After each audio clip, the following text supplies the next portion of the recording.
to another video.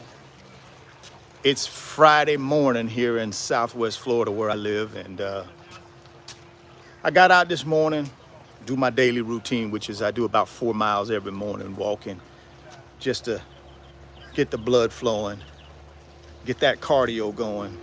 When you get to be my age, it's important that you get that cardio in. It's important also that you try to eat a healthy diet, right? So I do my very best at getting out every morning, getting that exercise in, making sure I try to eat a good, consistent assortment of fruits and drink a lot of water, and just to keep the temple, to keep that temple in good condition. No different than a house, right? You buy a brand new house, it looks great, but over the years, you got to do some maintenance to it. You may have to put a fresh coat of paint on it. You may have to, change out some stuff. You may have to put a new roof on. You may have to put a new AC unit in. Same thing with your body, man. With this temple, you gotta do deferred maintenance to it, right? And for me, at my age, it's just all about exercising every day. It's about putting the right foods into my body. It's about surrounding myself with the right people for the mental. It's about what I allow in to the filter system, because I understand what I allow into the filter system is what's going to come out of the filter system. So I gotta protect the temple, both physically and mentally, right? We got to do that. So that's what I do every morning, man. When I get up, I get up, I read something positive first. That's the number one thing I do. I read something positive, and then I take that positive message, I put it out in the world through Facebook or Twitter, some of my social media platforms. And then once I get the mind right, once I get that positive thinking going, that positive affirmation going, then at that point I get out and I take care of the physical. And the physical is what? My temple. I gotta exercise every single day. Now, I try to do that every single day. Sometimes things get in the way and I can't do it, but typically I'm pretty consistent with 5 to 7 days a week. I'm out here getting this exercise in. I'm also 5 to 7 days a week, I'm trying to obviously eat properly. Every now and then I fall off the bandwagon where I'll have a cheat day. But I don't have many cheat days, right? Because I'm not a big eater to begin with. I'm more of I love fruit, so I eat a lot of fruit. I drink a lot of water. I don't drink, I don't smoke. So I try to keep the temple clean, both physically and mentally. Keep it clean and pristine, right? I think for me, that is the first step into for me to be able to go out and do the things I need to do financially in order to win, right? So that's where it starts with me. That's where it starts, is with the temple. The physical temple and then the mental temple. Got to get those two things right ASAP, first thing in the morning, right? If those two things are not in line, when I get up in the morning and I start my day, my day's off. And I don't have many off days. Somebody recently said to me, do you have bad days? Do you have bad days? And I told this person, I said, no, I don't have bad days. I might have a bad moment, but I don't have bad days. See, that's all up here, right? I have a choice whether I want to have a bad day or not. I can have a choice to have a bad day or a good day. It's all how I think about it, right? I don't have bad days. I may have a bad moment. That's the difference between me and a lot of other people. I don't just let my day be bad because of external things that are happening out here in the world. Like I said, I might have a bad moment, but I'm not gonna have a bad day. So You control, guys, up here. You control every day, right? We got a chance or a choice, right? We should be more careful with our choices. We should be more careful with our choices. Our choices, think about this now. Our choices have done what? They put us where we're at today. The choices that we've made have put us where we are today, right? Choices. I can make a good choice or I can make a bad choice. Whichever way I go will determine where I end up. So choices, man, choices. So number one, got to take care of the temple, both physically and mentally. Got to take care of the temple. That's number one. Number two, choices. Chance or choice, right? We get a chance and a choice. And I determine bad choice, good choice. Everything I do throughout my day, I have a choice. So that's number two, right? So I get my temple right. I make sure I make good choices, right? And then number three, I got to understand where I'm going. See, that's the third thing. You got to know where you're going, man. A lot of people don't know where they're going. They get up in the morning and they don't know where they're going. They let somebody else or they let outside external forces point them in the direction they need to go. Guys, you will never, ever, ever reach your full potential unless you control the direction you go. You better stop letting people control the direction you go. You better stop letting external forces control the direction you go. Number one, keep the temple right. Physically and mentally. Got to keep the temple well nourished. Got to keep the temple strong. Right? That's number one. Number two, chance or choice. Control your choices. Make better choices. Number three, control the direction you go. Don't let others control the direction you go. Don't let external forces out here control the direction you go. When I learned those three things, when I got to a point where I mastered those three things, things changed in my life, right? Things changed in my life. That was the critical piece to unlock financial freedom for me, right? That was the critical three things I needed to master. Once I mastered those things, there wasn't no stopping me. Now all I got to do is go out and do what? Earn. Build wealth.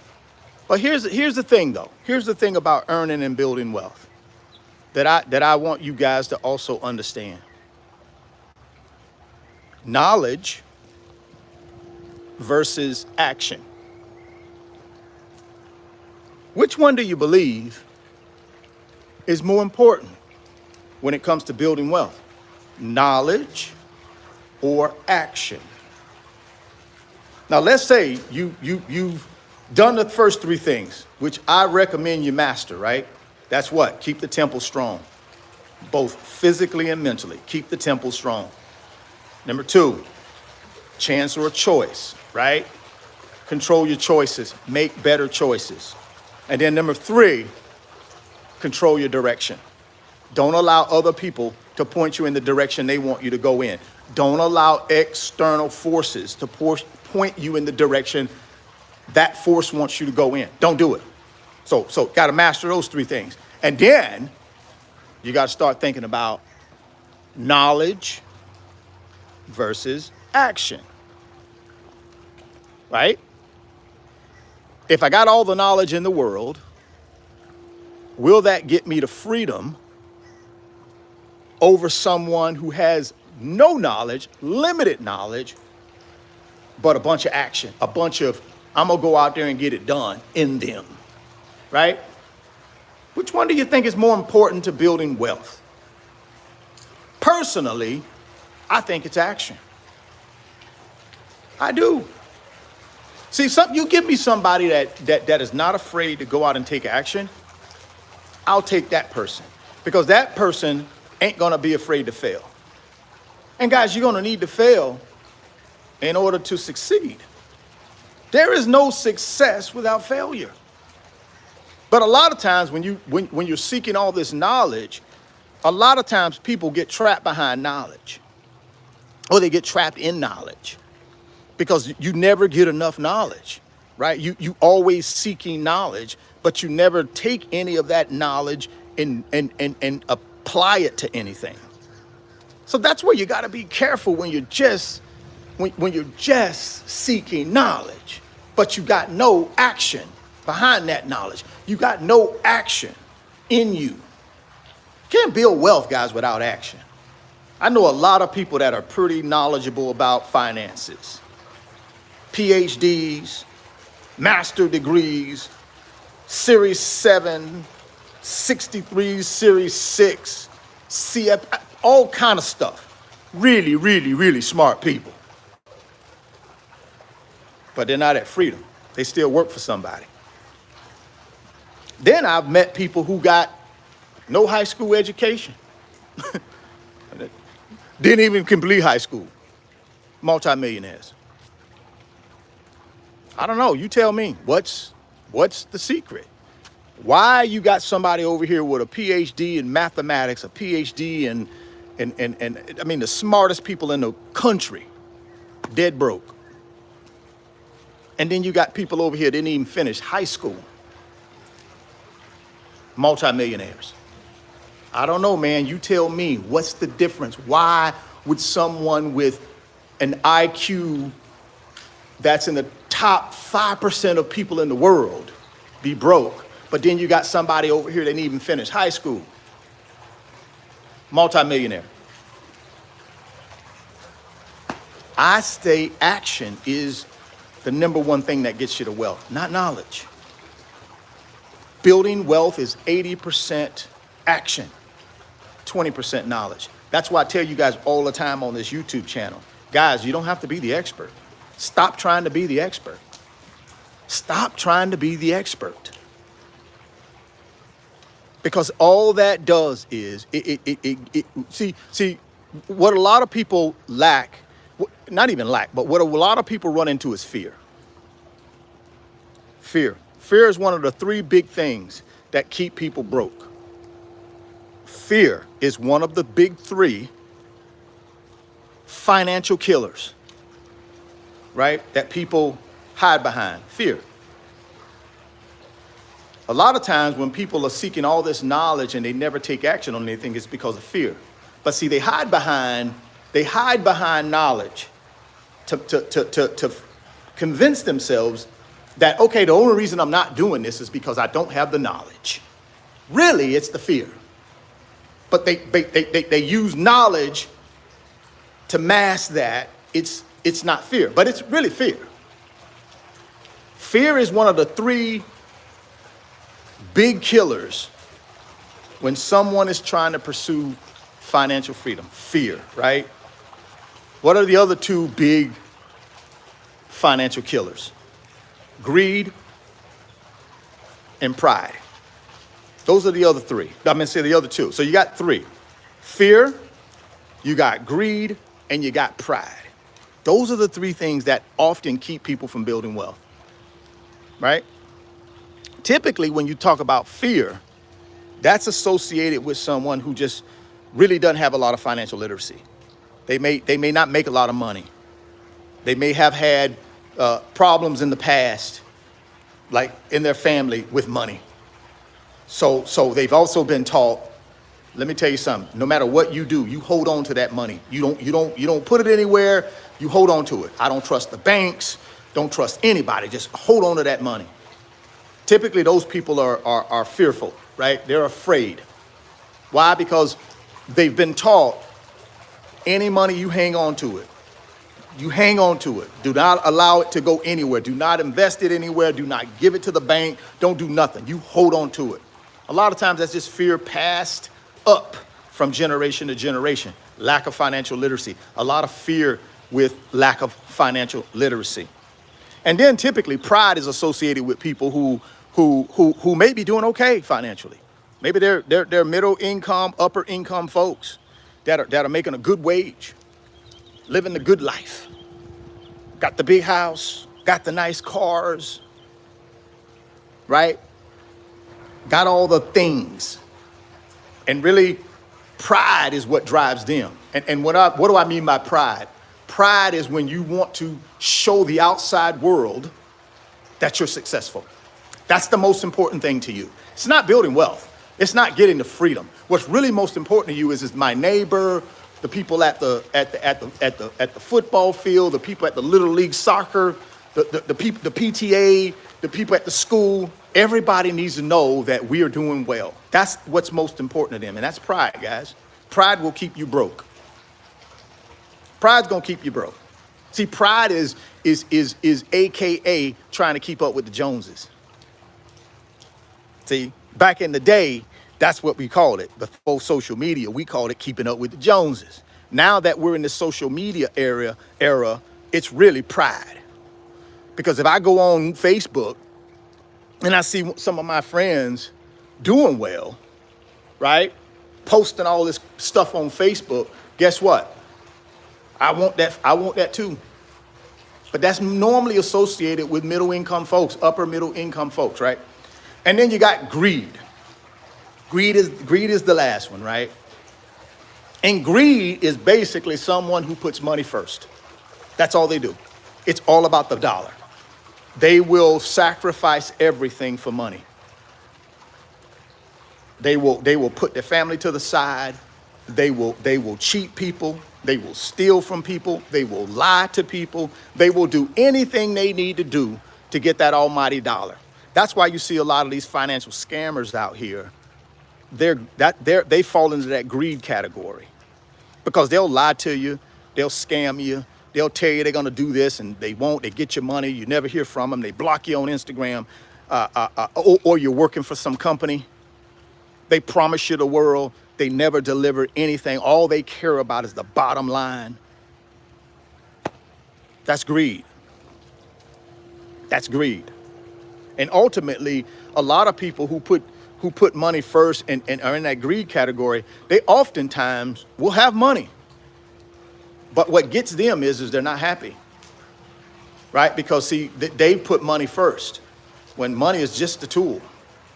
Money shouldn't come before people, ever. But they put money before people. And when you put money before people, no good comes to you. No good comes to you, guys. So please, those three financial killers, greed is the one you definitely don't want to go down that path, because I believe what you put out in the world, at some point you get back. That's what I believe. So whatever you pushing out, you better believe it's coming back to you at some point. At some point when you least expect it, it comes back to you. That's how our universe works. Whatever you put out, you better believe at some point in your life, you might be in your last days on your deathbed, it's coming back. So you better be careful what you put out there and how you treat people, because it comes back to you. All right? So those are your three financial killers. Now, where am I going with this? Where am I going with this? I got rich, AKA wealthy, AKA financial freedom, when I understood those things, guys. See, first of all, for me, let's go back to what I told you for people just popping in this thing. For me, it's all about what? Those first three things I talked about, right? Temple. I got to keep the temple strong, right? I got to keep my physical body in tip-top shape. I got to keep my filter system in tip-top shape. So my temple includes my physical and it includes my mental. Those two things go hand in hand. I cannot keep my physical in great shape, but I allow my mental to be out of shape. Can't do it. Won't work. At some point, it catches up to you. So I gotta keep my mental and I gotta keep my physical in really tip-top shape. So that's number one for me. Every morning, get up, and that's what I do. I get out, get some exercise in, 4 miles, and then I come back and I eat me some breakfast, right? And I keep that physical and I keep that mental. Now, not only food breakfast, just regular breakfast, but I also got to put financial breakfast inside the filter system, right? I got to also put positive breakfast inside the filter system, right? Because what I put out in the world, I get back. So I want to make sure I'm putting positive into the filter system.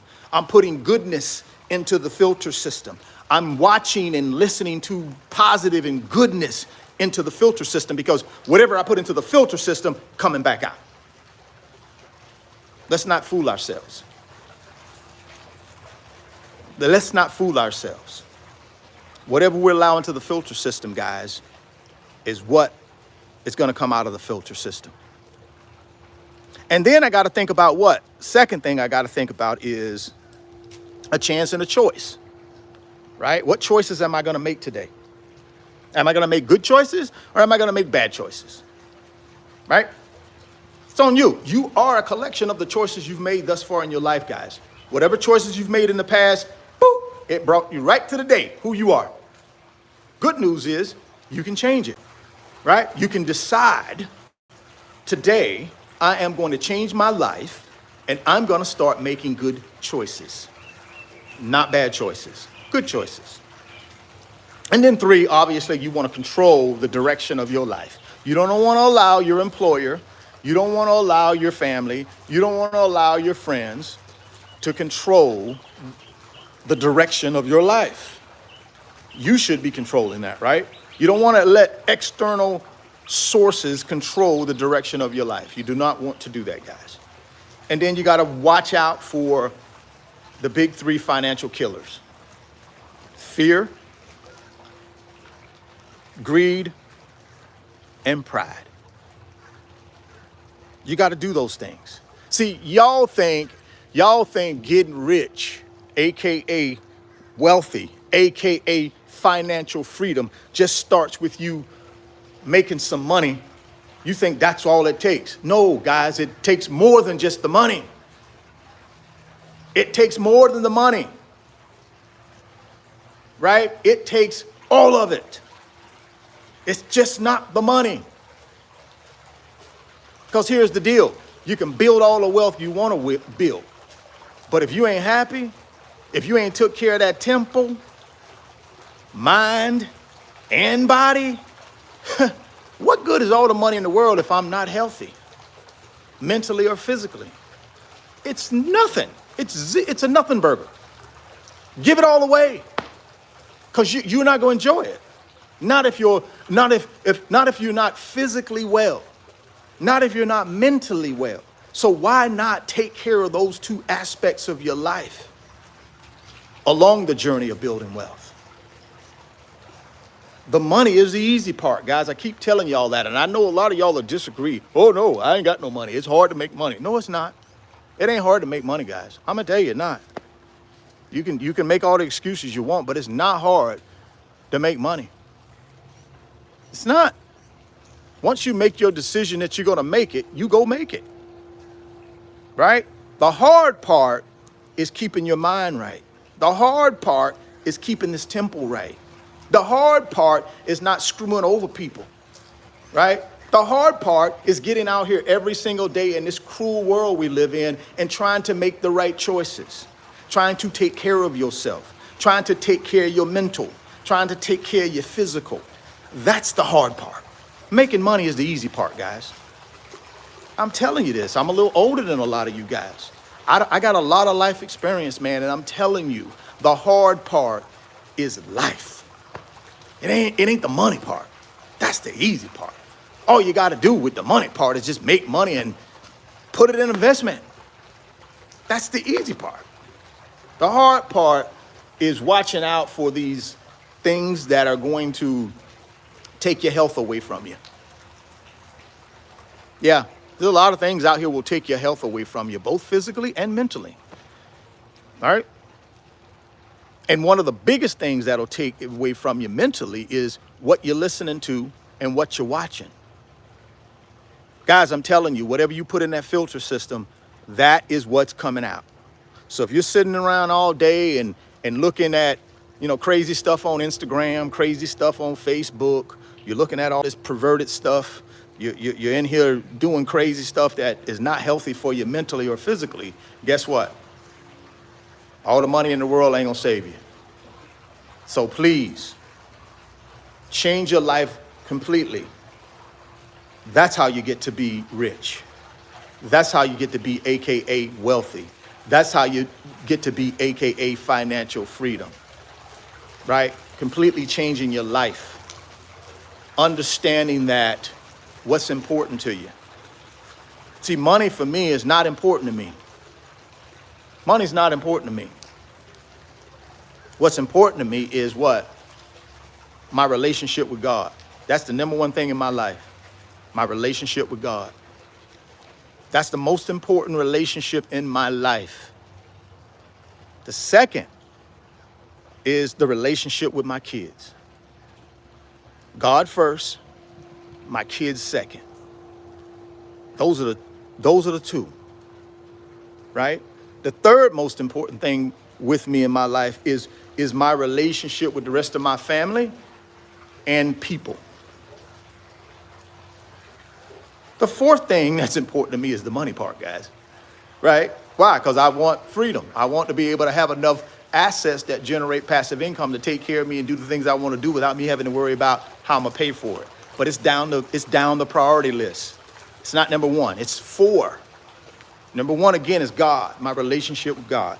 Number 2, my relationship with my children. Number 3, my relationship with the rest of my family and people in general, right? And then number 4 is freedom. Get the freedom. Stay at freedom. In that order. Now, the question is what's your priority order? What does your priority order look like? What does your life priority look like? What's important to you? Be honest with yourself. Don't lie to yourself now. Oh yeah, no, be honest. What's important to you? And you guys are probably saying, well, guys, what does this got to do with building wealth? It got everything to do with building wealth. Everything. Because if you don't find something more important than money to you, guess what? You're not going to build wealth. You better find something more important to you than money. I'm going to tell you, if you guys are out here and all you thinking about is money, guess what? You might get to freedom, but you're going to be miserable. You don't have nobody to share it with. So what good is me sitting on a pile of money if I'm all alone? I ain't got nobody to share it with. I ain't got nobody to talk to. Come on, man. That ain't no life for you, bro. I don't care how much money you got. So money should not be your number one thing on your priority list. You better find something in your life that means more to you than money. Because if you don't, you're going to have it's not going to be fun, man. Why do you think some people out there that got all this money, man, are miserable? They got no friends. They got nobody to share it with. They got nobody that they have built any genuine relationships with that they can share life with. Guys, we're put here to be with one another. We're not put here to be a solo act. God put me here and I'm just going to be isolated, make all this money and never talk to nobody and just look at my checkbook and no, that's not why we're here, guys. That's not why we're here. I'm going to tell you something. I got rich, AKA wealthy, AKA financial freedom when I understood what really mattered in this life. And money's not it. Money is just a tool, guys. Money is just a tool. When you learn that, it will free you. It will open up a whole nother world to you. It will open up a whole nother world to you. Now, on the flip side, right? On the flip side, let me ask you this. Would you rather have great relationships with your family, with people, right? With passion and purpose in your life? Would you rather have that, or would you rather have money? Be honest with yourself. Which one would you choose? Which one would you choose? Personally, I want both. I ain't gonna lie to you. I want both. I want both. But if I had to choose, if I couldn't have both, the good Lord said, no, Richard, you can't have both. You get one. Then I'm gonna take people. I'll take people over money. I will take people over money. That's what I would do. And I would just pour myself into people. Because I think at the end of the day, no one's going to remember me for being a millionaire. But people will remember me for being a good person that took care of people. That's how I look at it. You got to choose. Actually, you don't have to choose. Just do both, right? I know it was a rhetorical question, but do both. Do both. Because I don't want to be remembered as a millionaire, guys. I don't want to be remembered for that. I want to be remembered for a guy who loved his family. Well, first of all, I want to be remembered for a guy who loved God.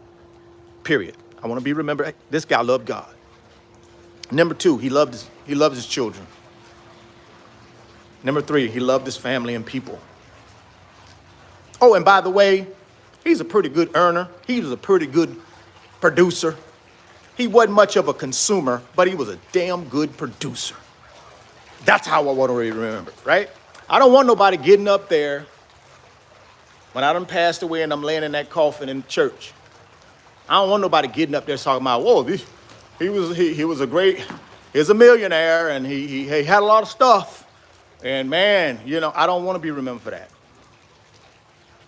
When somebody get up there and say something to me, say something about me when I'm laying in that coffin, I want them to start with,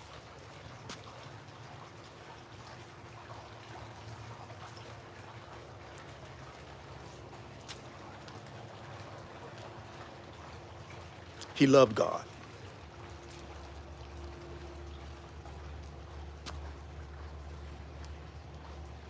He loved his children.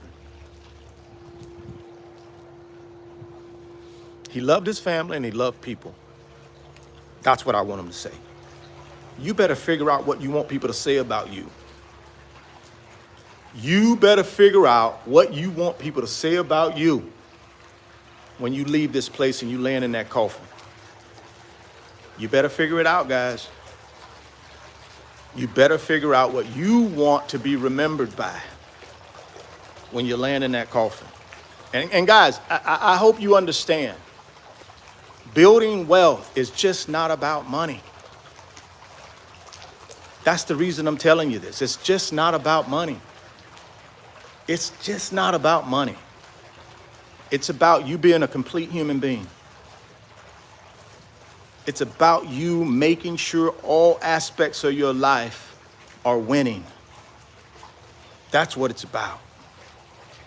It's about winning in life. And the byproduct of winning in life is building wealth and getting to freedom. That's a byproduct. The goal should be to win in life.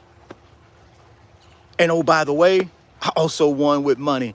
And I made a lot of it, and I get to do the things I want to do when I want to do them. If I want to go buy a car, guess what? I built my wealth, my assets pay for it, I'm going to go do that. If I want to buy a big house, guess what? I'm gonna go buy one. Why? Because I bust my butt in life. I paid the financial price in life. And now I get to do the things that are most important to me. That's what it's all about. So decide today what you're trying to get accomplished in this life. And hopefully, when you build that priority list, it doesn't have money at the top. Because if it has money at the top, all I'm going to ask you is re-examine your priorities. Because money should never be before people. Not in my opinion. Money should never be before people. Please remember that. Please understand that. Please. Now, once you get the mental right, once you get the tempo right, once you're making great choices, once you are controlling your own direction in your life, and you say to yourself, Richard, you know something? I'm good. I got people first. I got my priorities straight. But now I need to make some money. I need to get to wealth. I need to get to freedom. Then that's the easy part. Here's the blueprint. Here's the blueprint. The blueprint is do this. Earn, keep what you earn, and multiply what you keep. Simple. But yet so difficult for a lot of people because they're programmed to not do any of those things, right? They are programmed to earn. I take that back. They are programmed to earn. They're not programmed to keep any of it. And most people are not programmed to multiply any of it because the 1% don't want you keeping any of it. They don't want you multiplying any of it. What they want you to do is earn, and then they want you to take what you earn and buy things, right? And they want you to think the one that ends up at the end of their life with the most things win. That's who loses. The one who ends up with the most things loses.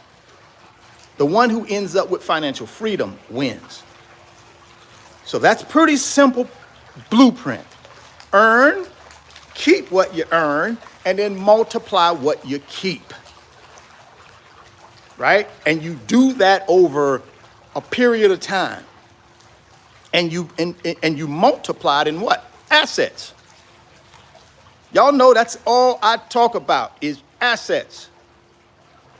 Right? Assets that actually grow in value over time and create what? Income. This stuff is not hard, but we make it hard.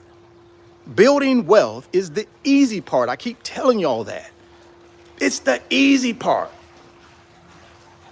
But yet and still, we try to make it the hard part. No, it's the easy part. But what you got to do is you got to reprogram your filter system in order to understand that it's the easy part. See, I can sit here every video and tell you exactly what to do, but yet and still a lot of you won't do it. Why? Because you'll get caught up in, I don't know how to do this, or I got to learn more about this. I get it all the time, guys. I get it all the time. I get emails all the time, DMs all the time from people saying, hey, what should I invest in to build wealth? And I'm like, guys, I only got 1,000 videos out there on YouTube that telling you every day what I invest in and what's something you should consider. It's right there. But for some reason, people they hear it in the video, but it just go right past them. They don't believe it. So I'm going to tell you again in this live. So if you want to listen to that, great. If not, tap out. Appreciate you. Here's the thing. You got 3 asset classes. 3 asset classes that people, I would say 95% of the millionaires and billionaires in this world have created their wealth through. 3 asset classes. And it's the asset classes I created my wealth through. Number 1, paper assets, which is the stock market. What are paper assets? Bonds, mutual funds, ETFs, index funds, individual stocks, to name the top 5. Those are paper assets. They are traded in the stock market for all intents and purposes. There's this thing out there called the stock market. And these paper assets. What are these paper assets in most cases? Paper assets are basically just companies. You're buying shares or stock in companies, right? All of these, with the exception, in my opinion, of the only one is bonds. Bonds is basically debt, right? Where you lend, where you lend your money to a company or you lend your money to the government. And in return, the government or that company pays you an interest rate for you lending them that money. That's a bond, right? That's debt. That's a debt contract. You're the lender, right? The company or the government is the borrower. ETFs, index funds, mutual funds, individual stocks are just companies, right? They can be individual companies, just like Apple, Tesla, individual companies, or they can be groups of companies in an investment, right? Groups of companies. That's the stock market. I don't know why we think the stock market is some out of space, foreign, oh, what is that made up of? It's companies. You ever heard of Walmart? You ever heard of CVS? You ever heard of Amazon? Just made up of companies, right? So that's the first asset class. People either make their money in or they hold their money in the stock market. Why would someone hold their money in the stock market? So that they can get income, right? Some of those companies, some of those ETFs, those mutual funds, those index funds, those bonds, they pay money, income, interest income, or dividends. Bonds pay interest income. The other ones pay dividends, right? Some of them pay dividends. So that's how people make money, by holding their money in bonds or holding their money in ETFs, individual stocks, mutual funds, index funds, right? So either you're going to get dividend income for holding your money there, or you're going to get interest income in the form of in a bond. So that's how paper assets work, and why people make money in them or they hold money in them so that they can get income. Second asset class that people either make their money in or they hold their money in is real estate. See, I can take 20% of my money. I can go out and borrow 80% from the bank through 5-1 leverage, and I can buy a piece of real estate. I buy that real estate and I can put a tenant in that real estate. I can put a tenant in that real estate. That tenant, if it's a good tenant, is going to pay me rent, right? And that rent, if I do it correctly, is going to pay for all the expenses for that property. It's going to pay the normal expenses like property insurance, real estate taxes, repair and maintenance, and it's also going to pay for the loan that I had to get in order to buy that piece of real estate, if I do it correctly. And it should have a little bit left over that I can put in my pocket and use to live on, or I can take that money, set it aside, build up a reserve, and use that money to buy another property, a down payment on another property, right? That is your second asset class, real estate. Now, some people take real estate to a whole nother level, right? You got different classes of real estate. You got residential real estate and you got commercial real estate, right? My preference is residential real estate. And residential real estate consists of 1 to 4 family dwellings. Now, some people will argue 5-unit apartment complexes and higher, say 5 unit to 1,000 units to 2,000 units, is also considered residential because people live in those. But technically, they're considered commercial properties because they're over 5 units, right? So your true definition, in my opinion, of residential real estate is going to be 1 to 4 family dwellings. That's residential real estate. Commercial real estate includes multifamily, 5 units or higher. It also includes industrial buildings, retail buildings, office buildings, special purpose buildings, land, right? So all of these types of properties roll up into what's called real estate. And a good portion of people that are wealthy in this country hold their money in real estate, or like I said, they made their money in real estate. Why would they hold it in real estate? Remember, we talked about cash flow, income, rental income. So I make $1 million, and that $1 million, I needed to generate income so that I can live, because I no longer want to trade time for money anymore. I no longer want to go to work anymore. I want to kick back and do the things that are most important to me. I built my wealth. I got $1 million. I need to get at least $60,000 to $70,000 to $80,000 a year income off of that $1 million.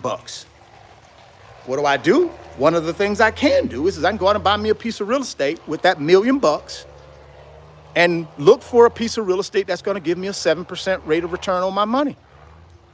And people do it all the time, guys. I've worked with clients in my 25 years of banking. That's all they bought. They come to us and say, hey, we've identified a piece of property. This is what we want to do with it.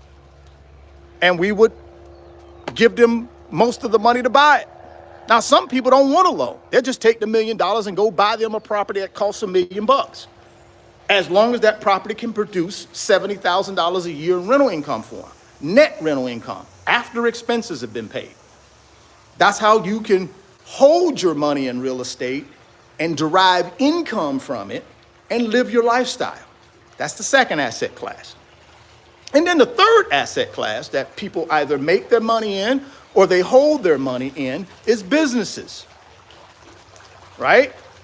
So I can come up with an idea that I believe can solve problems for people, right? I come up with a product or service that can solve problems.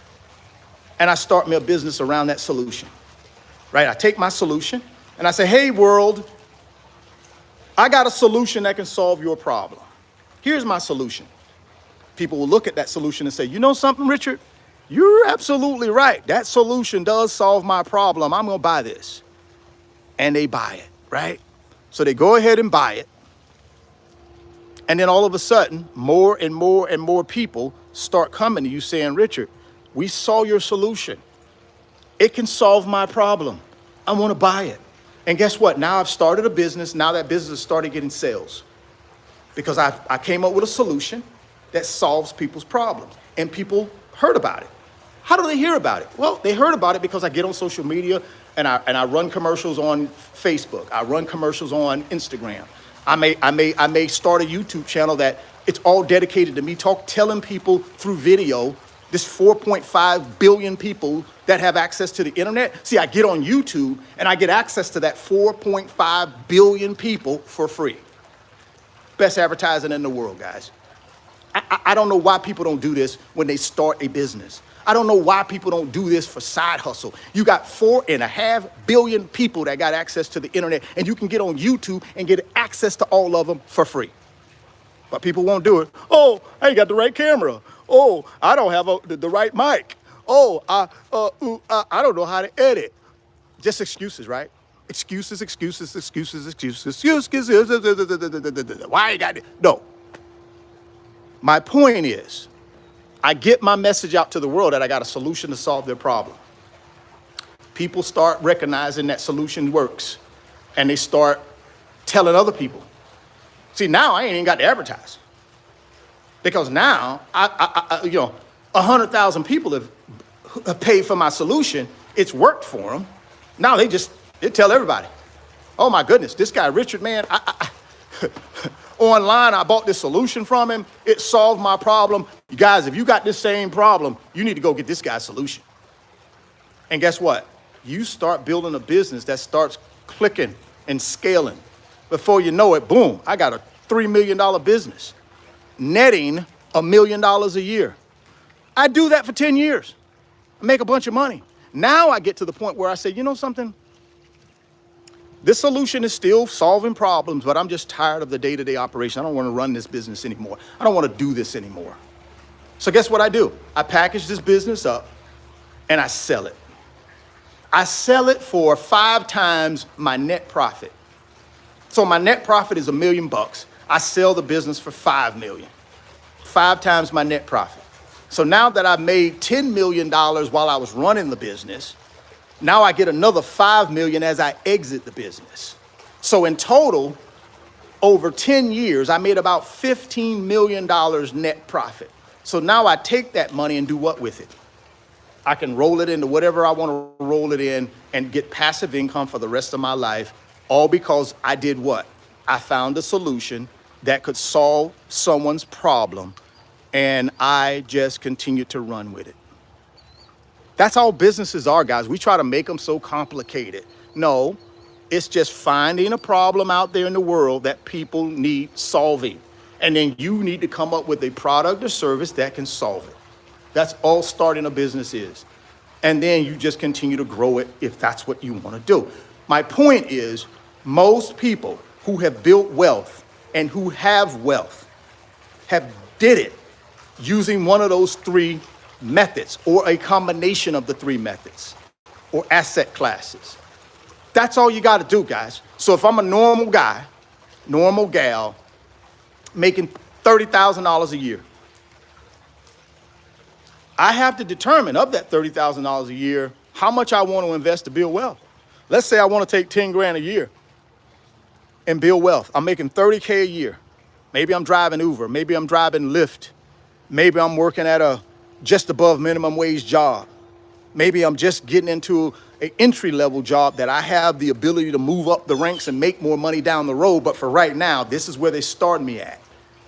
Guess what? I'm making this $30,000 a year. At that point, as soon as I know I'm making the 30, I got a decision to make. Do I take all 30 and make somebody else wealthy? Or do I take 10 of it, pay myself first, and I invest that 10,000? And then I live on the 20. That's it, guys. That's the key to building wealth. You got to determine, based on your income level, how much of that income are you willing to invest in your future? Problem is, people don't want to invest any of it in their future. They want to go ahead and invest it in someone else's future. Right? And how do they do that? They go out and buy crap they don't need to make other people wealthy. That's investing in someone else's future. You need to change that and invest in your own future. A lot of us don't do that, though. And then we make excuses why we don't do it. No, nobody forced you to go out there and buy that $50,000, $60,000 SUV. You don't need that. Go get you a $10,000 vehicle that'll get you from A to B. That's all you need. You don't need a $50,000, $60,000, $70,000 SUV. Stop lying to yourself. You don't need it. Right? You don't need to buy your kids the latest new pair of sneakers or shoes every time they ask you. Why? Because you got pressure because the other families are doing it and you don't want your kid to go to school and don't have it. Oh, I feel bad for little Jimmy. He doesn't have the newest Jordans. I know I can't afford it, but you know, I can't send little Jimmy to school if he doesn't have the latest Jordans. This is stupid. Absolutely stupid. Jordan already rich. He worth $3 billion. The dude worth $3 billion. I love him to death as a basketball player, but I'd be doggone if I'm finna go buy a pair of Jordans. I ain't buying no Jordans. Forget Jordans. Jordan got worth $3 billion. Y'all right here still buying Jordans. I mean, y'all just, but this is the crap we do. We take our money and we invest it in other people to make them wealthy. And we all along are flat out dead broke. It's ridiculous. So the question you got to ask yourself is, am I going to build wealth with my income or am I going to build wealth for somebody else with my income? That's it. See, I've already given you just a crystal clear blueprint to build wealth. See, building wealth ain't hard, guys. I just gave it to you. But I know a lot of y'all will say, well, I know you mentioned buying real estate, but I don't know how to buy real estate. What the hell? What do you mean you don't know how to buy it? All you got to do is find a property, figure out how much the person wants for it, right? If you got enough in your bank account to pay for it, pay for it. If you don't got enough in your bank account, go to the bank, right? If it's a $100,000 property and you got $150,000 in your bank account and the cash flow makes sense, write the check. Now you got a rental property, put your tenant in it, get your rent, right? That's it. If I don't, if it's a $100,000 property and I got $25,000 in my bank account and I got decent credit and I got verifiable income, go to the bank. Hey, bank, I found a great property, great cash flow. I need to borrow 80% of the purchase price. I'm gonna put 20% in, you give me 80. Okay, Richard, let me see your credit score. Let me see your income verification. Okay, looks like you got good income for the last 2 years. Look like you got a good credit score. You ain't out here overextending yourself and running up credit card debt and not being able to pay it. Ain't nobody gonna lend you no money, guys, if you out here to demonstrate that you're a terrible credit risk. Nobody's gonna lend you no money. Banks are in business to make money.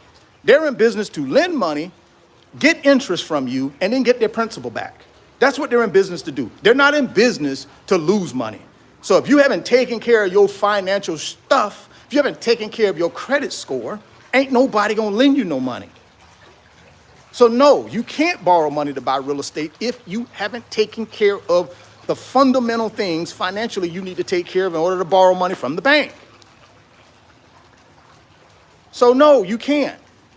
You gotta get your financial life in order before you can go to the bank to borrow. But if you do have it in order, you can go to any bank, show them that property, those property details. They're gonna run an appraisal on that property. They're gonna run the cash flow. And then they're gonna tell you, yeah, we'll lend you the money. We think this is a good property. Good cash flow capability, good appreciation capability. Yeah, we'll lend you the money. You've demonstrated in the past that you take care of your debts, you pay on time, you don't got a lot of credit card debt. You can hold a job for more than 2 weeks, right? You got verifiable income through your tax returns. We see you keep making money. We see you keep leveling up. Yeah, we'll go into partnership with you. We'll lend you the money. But if you go in there all raggedy financially, they ain't gonna lend you a dime. Them people ask you to leave. They're gonna say, no, we can't give it to you. You haven't taken care of your credit. You can't hold down a job. So remember that when you're going to buy real estate. You gotta have yourself in order. You gotta have verifiable income. You gotta have a decent credit score. You can't have major derogatories, minor derogatories, crap you don't pay. Oh yeah, that's a T-Mobile bill that I just decided not to pay it because I don't know, I don't owe that. Guys, them people don't care about you. They don't care if you owe it or not. It's on your credit report. That's all they care about. Get it off. You can't go into a bank to borrow money if you got raggedy credit. You can't. So get your credit right, get your income right, get your down payment money right, and then you can go buy some real estate. And then the last one, like I said, businesses. You don't need a dime to start a business. Not a dime. I started my business with nothing. Zero. iPhone. That's what I started it with. iPhone and some information. And I built it to a 7-figure income business. Less than 3 years. That's it. Multi-million dollar business. I started with zero. Only thing I started with was some knowledge and some action. Back to that action thing we talked about earlier in the live. I told you guys, you don't need a lot of money to start a business, man. I started my business with no money. Right on YouTube. Just remember I told y'all about that 4.5 billion people you got access for free? See, I tapped into that. I just started doing exactly what I'm doing today. Picked up my iPhone. That's what I shoot with, is my iPhone. All right? Take my iPhone, turn the camera on, start giving people information. And then I post that information to social media for free. And if people like it, guess what they do? They subscribe to my YouTube channel. They hit the like button like I've been asking you guys to do. Hit the like button. We got a lot of people in the live. Hit the like button, guys. Please tap that like button. It's important. I'm going to run you through real quick how easy it is to start a YouTube channel. How easy it is to start making financial things happen through accessing 4.5 million people. I'm sorry, 4.5 billion people who have access to the internet. But hit that like button for me. Please hit that like button. It's very important. Thank you. Appreciate you. So let's talk real quickly about YouTube. And then we're going to tap out. Real quickly. 2020, January 2020, I decided I was going to go full time making YouTube videos. When I decided that, I left a corporate banking job that was paying me well over 6 figures a year. Corporate banking job that I had been doing for over 25 years, making well over 6 figures a year. I left that job and I started making YouTube videos January 1, 2020, right before the pandemic hit. I didn't know if it would work, right? I had an idea it would, because that prior year in 2019, I kind of tested the waters.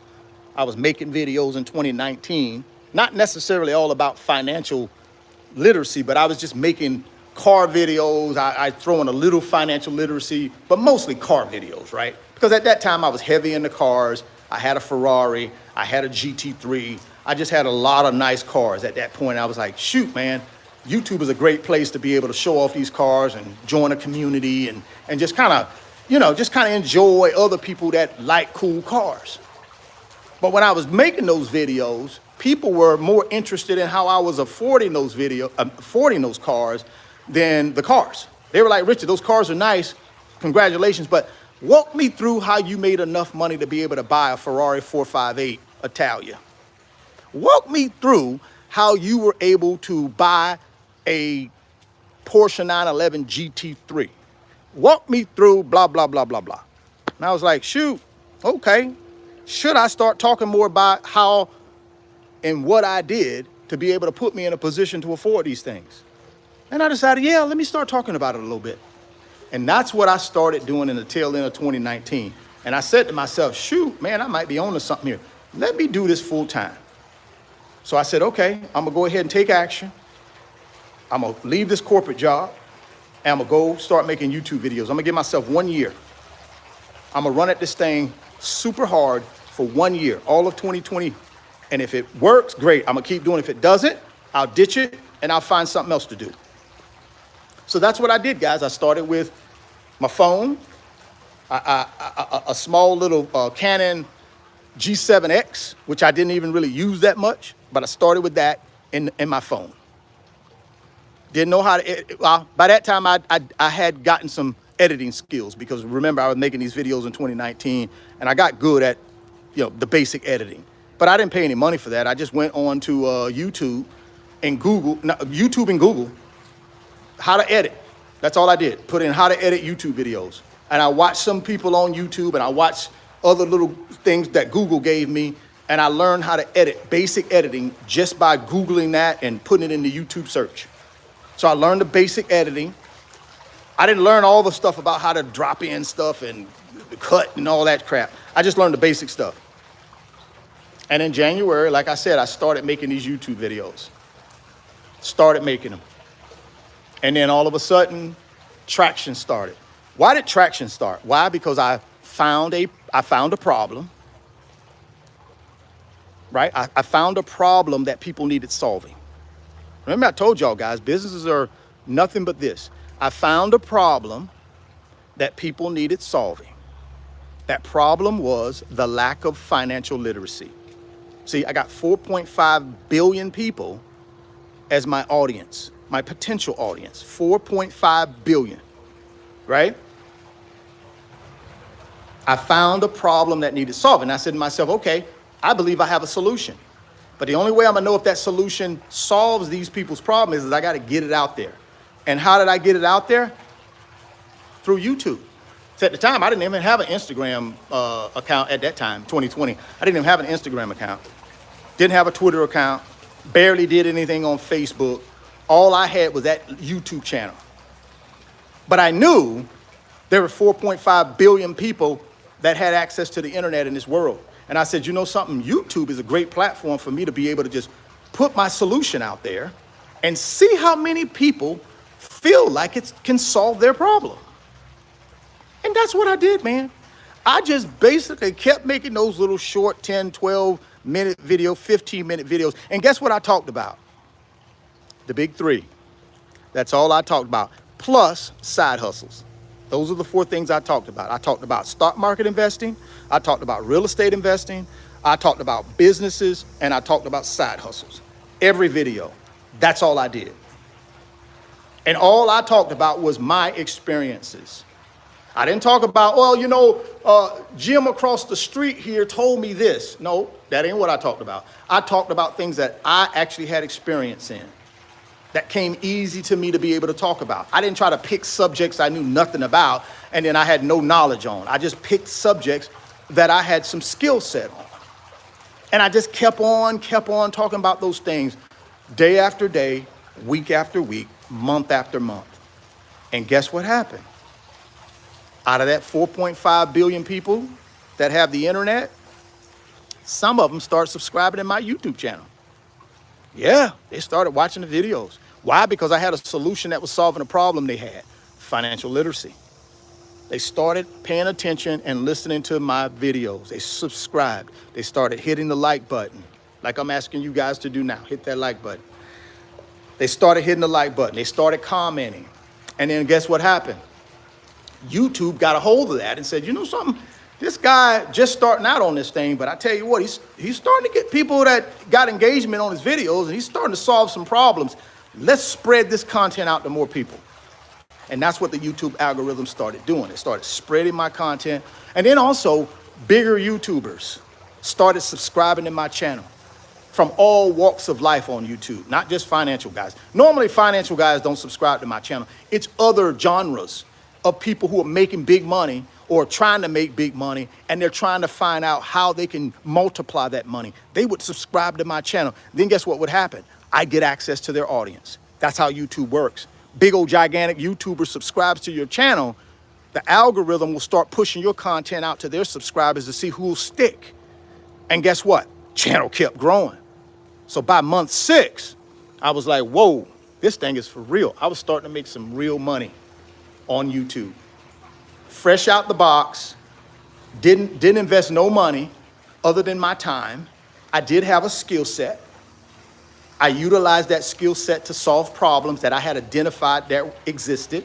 I had a solution, and I just was consistent. I was patient, and I was disciplined. And by the end of that first year, made a couple $100,000. Just like that. Nothing fancy, no podcasts, no collaborations. And I'm not saying any of that stuff is bad. I just don't need any of that stuff. I like to control my own audience. I like to be able to give my audience my opinion. I don't need a whole bunch of competing opinions. Now, you can go out there and watch whoever you want to watch, but I'm not going to do any of that. My channel is about me giving you my opinion based on my 25 years of experience building wealth and working with others to help them build wealth. That's what I do on this channel. And I just kept doing that. By year 2, things took off. It got really crazy. $500,000 in year 2. $750,000 in year 3. And now I'm on year 4. And it's going really, really well. Why though? Why? Why do I tell you that? Not to brag. What I tell you that is because you don't need a lot of knowledge, guys. You don't need not a lot of. What you need is a skill set that you're good at. Whatever it is. All of us are good at something. It may not be finances. It may not be skits. It may not be fitness videos, but everybody has something that they're good at. That's what you make your YouTube channel about. Whatever in the world you're good at. If you're good at baking cookies, make your YouTube channel about baking cookies. It's simple, guys. I'm trying to tell you there are 4.5 billion people that have access to the internet. I guarantee you, out of that 4.5 billion people, there's somebody out there want to learn how to bake cookies. I'm just telling you. If you like working in your garden, guess what? I guarantee you, out of that 4.5 billion people, there are a good many of them out there that want to learn how to start their own garden in their backyard, maintain it, right? What fertilizer to use, what seeds to use, how to control the weeds. There's somebody out there, guys. If you like cars, oh, it's too many. Oh, car channels, I'll never get any traction. Crap. Yeah, you will. Yeah, you will. You'll find your audience out there. Out of that 4.5 billion people, there's an audience for you. Forget them rest of them guys and gals. Concentrate on you. See, that's our problem when we were trying to build well. A lot of times we always want to talk about what somebody else is doing. Forget that. Concentrate on you. I don't care what you enjoy doing. There are other people out there that enjoy doing the same thing. All you got to do is get on a platform, start blowing the bullhorn, letting people know you're there, and those people will start gravitating to you. That's all you got to do, guys. Again, don't hide behind fear, saying I ain't got enough knowledge. Yeah, you do. You ain't got to be no expert in nothing, man. I ain't no expert in none of those things I told you about. I'm not an expert in. I'm not. I'm not an expert in real estate. I'm not an expert in stock market investing. I'm not an expert in starting businesses. I'm not an expert in building side hustles. I'm not an expert in any of that stuff, right? But I am an expert in my own opinion. I'm an expert at my own opinion. I'm an expert at my own opinion. Now, whether people want to agree with it or not, that's on them. But I'm going to give you my expert opinion. That doesn't mean I got to be an expert in everything. So let's not hide behind fear. Let's get our butts in gear and get ready to make this thing happen. That's what we should be doing, right? We're in October of 2023. Let me ask you this, and then we're going to wrap this thing up. How many of you guys actually sat down at the beginning of the year and put down on pen to paper your financial goals for 2023? How many of y'all did that? How many people actually sat down and said, you know something?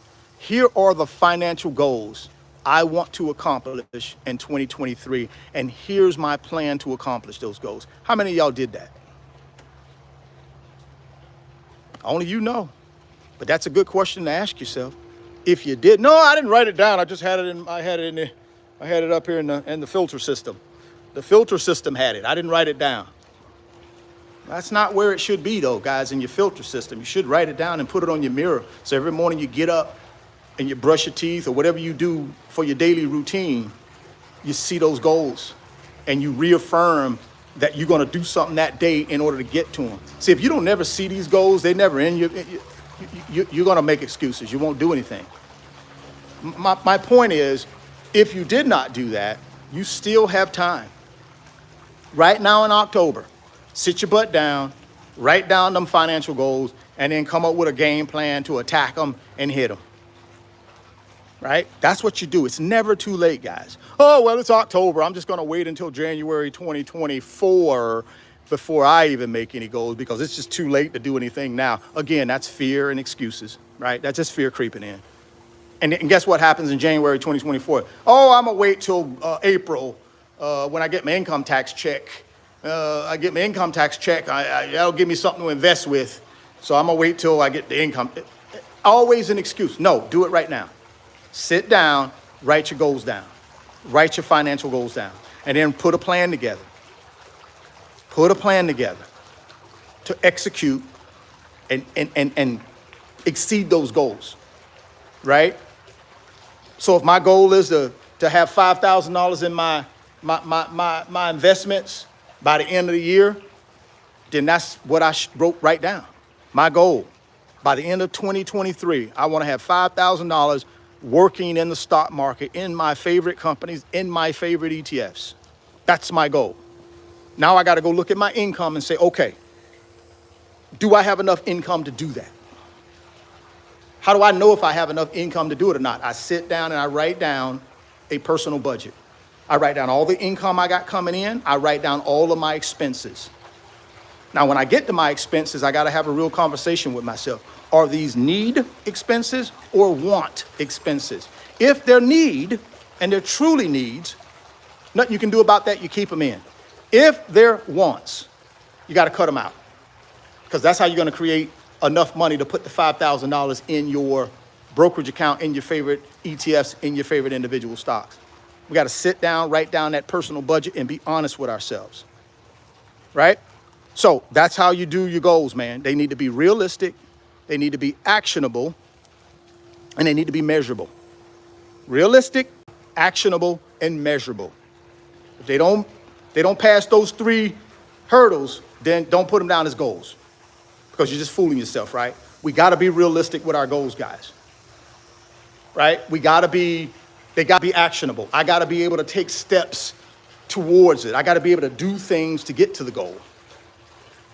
And then I got to be able to measure how close I am at the goals, right? I got to be able to measure it.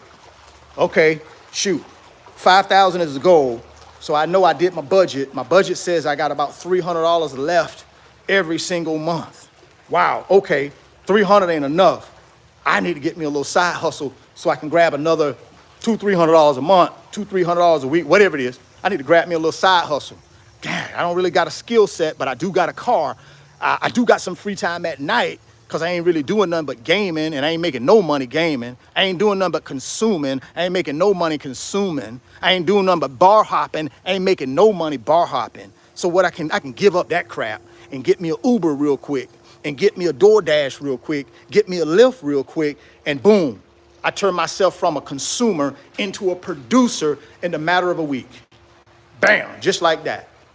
Now I'm making $300-400 a month, Uber, DoorDashing it, lifting it. Now I can get to my $5,000 that I want in my investment account and get started on building my wealth. More importantly, I start reprogramming myself, because I done gave up all that consumer activity that's making somebody else wealthy, and I've replaced it with producing activities that make me wealthy. Guys, you better stop being a consumer. And I'm not talking about just going out buying crap you don't need. I'm talking about consuming all this crap on TV, consuming all this crap on social media, consuming all this crap of going out socially. Oh, I haven't seen my friend. Listen, you better replace all that crap with production, especially if you're not at your freedom. If you're not at your freedom, you got to replace it with production. That's what you got to do. So here's the deal. Here's the deal. We're going to wrap this thing up. Here's the deal. Get that temple right. Right? The physical temple, which is your body. That mental temple, which is your filter system. Get those two aligned. Get them where they're in tip-top performing condition. That's step one.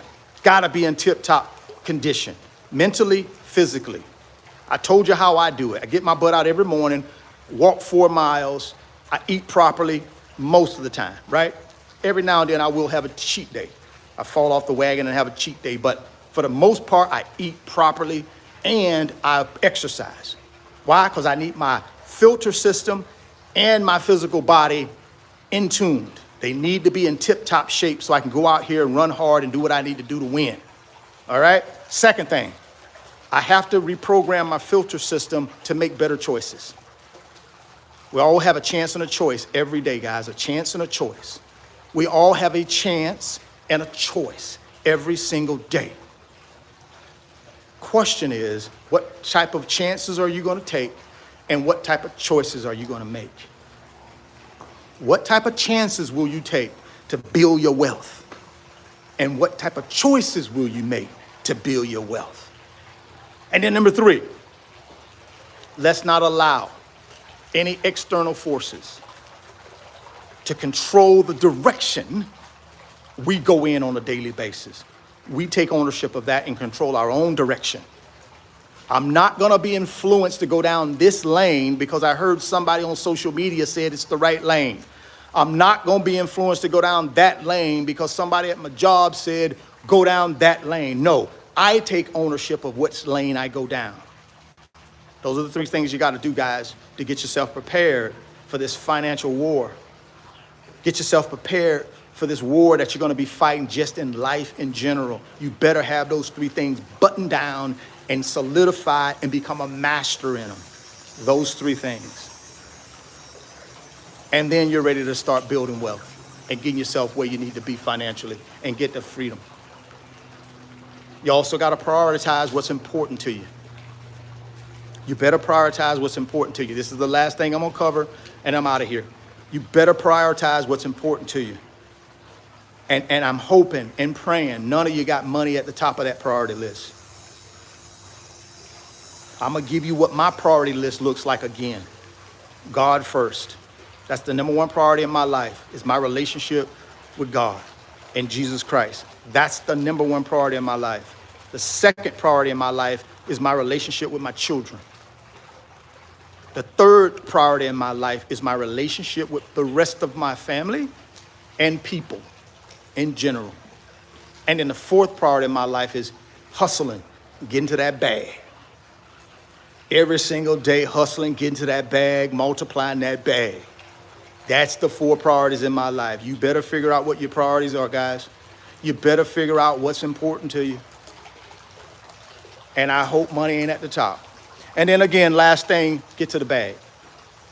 Multiply that bag, right? If you've done those first three things I talked about, and then you've prioritized like I asked you to, then you're ready to get to the bag. I got wealthy. I got rich. I got the financial freedom when I understood that. Them three priorities at the top, prioritizing what's important to me in my life, and then getting to the bag. That's it in that order, right? Once you do that, ain't no stopping you. You're going to be a beast. Ain't no stopping you. Ain't no stopping you. And I can't wait. I can't wait till you guys hit me up on DMs or hit me up on my email and let me know how you're crushing it. Because I know you can crush it. I know you got it in you. I believe in you. I'm on your side. I'm going to be here every single day supporting you. Just tap in. Hit that thumbs up button and tap in, guys. I'll be here every single day giving you my opinion on what's happening in this financial world and how you can use that information to benefit you. But you got to tap in. You got to hit the thumbs up. You got to support me so I can support you. All right? Well, guys, I hope y'all have a wonderful weekend. Enjoy your weekend. Do something liberating for yourself this weekend. Do something you've never done before this weekend. Not including money, not including spending money. Just do something. Matter of fact, let me ask you to do this. Do something for someone else this weekend. Not monetarily, but just do something that could impact someone else's life this weekend. Do that. And then I want you guys to definitely tap back in next week. Actually, I'll be out here again tomorrow. You know me, I'm every day, right? I don't take no days off. Why? Because I love what I do. I'm passionate about this. So just tap in whenever you can and let me know what you did this weekend to impact someone else's life, all right? Matter of fact, let me know that on Monday. When you guys hit me up on Monday, or when I'm out here doing the video on Monday, or in the comment section, or DM me, or email me and let me know what you did for the weekend to impact someone else's life, okay? Hit the thumbs up as you're tapping out. You know YouTube likes the thumb up button. I like it too, so before you tap out, hit that for me. And then also share this video. If you got somebody in your network, share it. Send it out to the world. Like I said, we got 4.5 billion people that got access to the internet. Send it to some of them. It might help them, right? Last thing on that Webull, y'all know the Webull offers down in the description box of the video. So Webull is going to give you up to 12 free stocks when you open a new Webull brokerage account. Put any amount of money in that brokerage account. They're going to give you up to 12 free stocks for just trying out their brokerage app. Guys, I use Webull every single day. And I have been using it for the last 2.5 years to transact paper asset business, right? Buying and selling paper assets, and I use the Webull app. I'm asking you to try it out. That link's down in the description box. They're going to give you up to 12 free stocks for trying it out, right? When you make a deposit. If you don't know how to use the Webull app, no problem. Send me a DM on Instagram at RichardFane28. Richard, open the Webull account, put some money in it, but I don't know how to use it. I'm going to say, no problem. Here's a tutorial video. Go through that tutorial video. It's going to give you the basics, and you're going to be able to start transaction business. So that's all you got to do once you open it, fund it. Send me that DM on Instagram at RichardFane28, and I'm going to send you out that free Webull tutorial video. Thoughts become things. If you can see it in your mind, you can hold it in your hands. You guys keep chasing your greatness. Never stop believing in yourself. And I'm gonna catch you guys on the next live or on the next video. Peace.